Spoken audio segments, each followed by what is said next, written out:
Well, that brings us to our next segment, guys.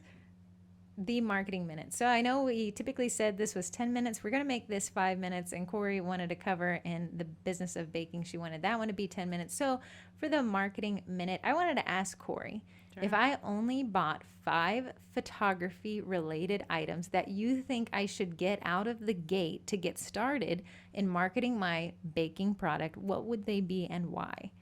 Way to put me on the spot there, but good thing I already know the answers. If I could only choose 5 things, and it couldn't be 5 beads, toughy, but a good question. Here's what I'd recommend and why I'd recommend them. I'd recommend a good backdrop. The reason being, most of our houses don't have enough width or height to get a good photo. A good backdrop can transform maybe a dark home, where you have dark countertops, into that photography oasis that we like to see, that bright photography when it comes to food. Right. A backdrop essentially is a kitchen remodel in a square. So you have dark tile, you have dark countertops. Get these backdrops, and suddenly you have a white kitchen, and everything is beautiful and clean and fluffy and built in 2021. Amen. And I take all of my photos when it comes to food and product photography on a backdrop. Are any of the photos you've posted in the group taken without a backdrop? No. Right. So 100% of them are taken with a backdrop. That's how much you believe in this backdrop stuff. Absolutely. It's taken my photography game to the next level, so I highly recommend it to anyone who asks that question, which right now is only you. So I'm here to help, man. Props, you don't have to go crazy on props. I know Heather knows I'm crazy with props, but there's just some prop essentials, and we've talked about it and discussed it in the group at length, that can really set your photography on fire. So I would highly recommend just... What would be those? If I could say, if you could come up with 3 off the top of your head that everyone should have in their fridge. Textured tea towel, wooden cutting board.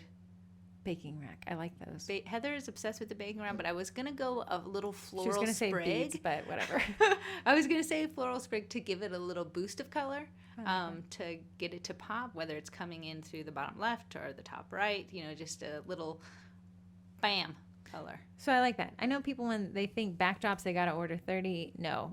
I know you have wrangled a deal with AE Core backdrops to get 20% off, but in the same vein, go to Walmart and go to the craft section and get yourself a piece of paper if you're just starting out here and you don't want to throw too much money at this. The only reason why I suggest maybe investing in a backdrop is that food safety portion of it. Paper can leach butters and oils, and they could pass it on to your next set that you take on it. The AE Core is food safe, and that's probably what sets those apart. So if you're doing the paper route now, that's fine.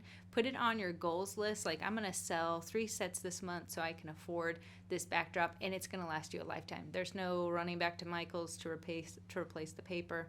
You're just going to have this backdrop, and it's going to serve you for years and years. Great. And what is that discount code? It is Sugar Cookie. No S at the end. I really think you got that backwards. No, I swear. Okay. It's all caps Sugar Cookie. I'll put the link to AE Core backdrops in the description of the podcast, but Corrie seems to really like them. I know she drenched them in chocolate this week, and it washed right off. Couldn't believe it. Put it in my actual tub, turned on the water, wiped it down with a wet towel, and it's like I never poured chocolate on it. Or your cat ran through said chocolate later. Even my cat did run through that. It was a mess. Okay, so we have backdrop. We have 3 prop essentials: the tea towel, the sprig of floral, and what was the third one? Cutting board, but you wanted the baking rack. I like the baking rack. But, okay, go on. What else would you recommend? You got 3 slots left. Okay, natural light. It is free. Okay, guys, you got to go buy a sun. Free as the birds, kids.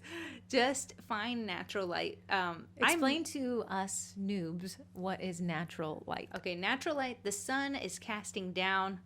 I want to be indirectly related to that sun that is So we don't want sun directly. If you can feel the warmth of the sun, you're too close. You want to back out. So that's why a big open window or a sliding glass door is a great option, because it actually blocks out that direct sun, and then you're left with the indirect, which makes no harsh shadows. It evenly lights the entire surface that you're trying to work with, and it makes it so much easier to post-process, whether you choose Lightroom, the Foodie app, wherever you go to.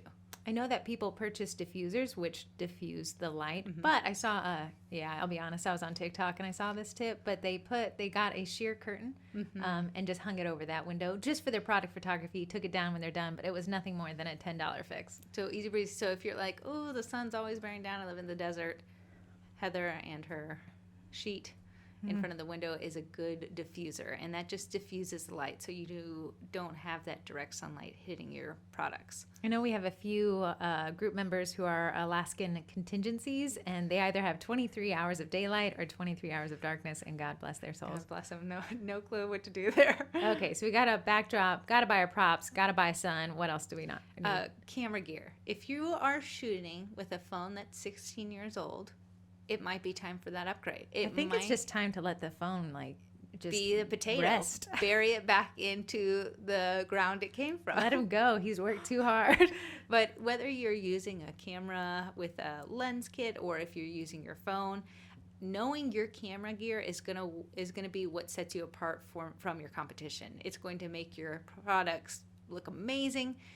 It's going to, if you have the camera phone, you can get it. I did a post in the group. I made my camera look as close as I could to a $4,000 DSLR, and most people couldn't tell the difference. Right. A lot of people with these new iPhones, I mean, it's pretty darn close to what technology you can get. is insane, and upgrading your phone to be just something a little bit newer can help you immensely when it comes to good photography. Technology, they say it increases or it doubles every 2 years. So if your phone is around 6 years old, it may be something to consider in your budget. Regardless, though, if I could get everyone a pro tip, set the resolution on your camera to the highest before you take your product to photography.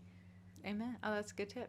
Yeah, when I pull something in a Photoshop and it says you have 2 pixels to work with, it's really hard to fix. Yeah, so the bigger the photo, the more we have to work with. When you start cropping it, you're not going to degrade the photo so much where it just looks like pixels thrown together. Love that one. And the last thing you'd recommend, you have one spot left, is an editing app. My go-to is Lightroom. Before you say, I can't afford it, Lightroom Mobile is free. You just don't get as many features as you do with the paid version, but it's absolutely free.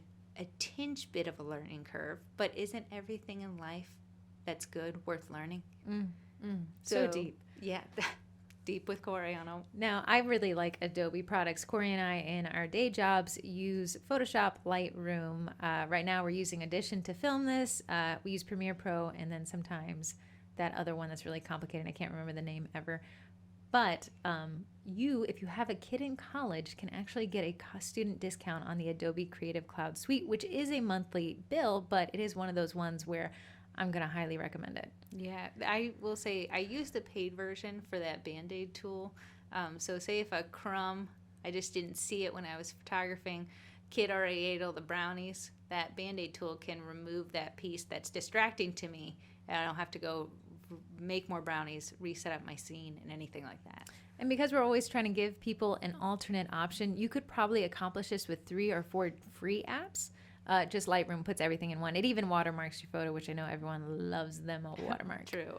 Foodies app, that's what a lot of people use. So Foodies app, Lightroom, I just always suggest a post-processing software. Heather knows that I do not take a photo without running it through Lightroom. Heather has never seen a photo straight out of camera. Right. So editing your photo does add that extra thing. And I know people are like, I don't have time. Marketing takes time.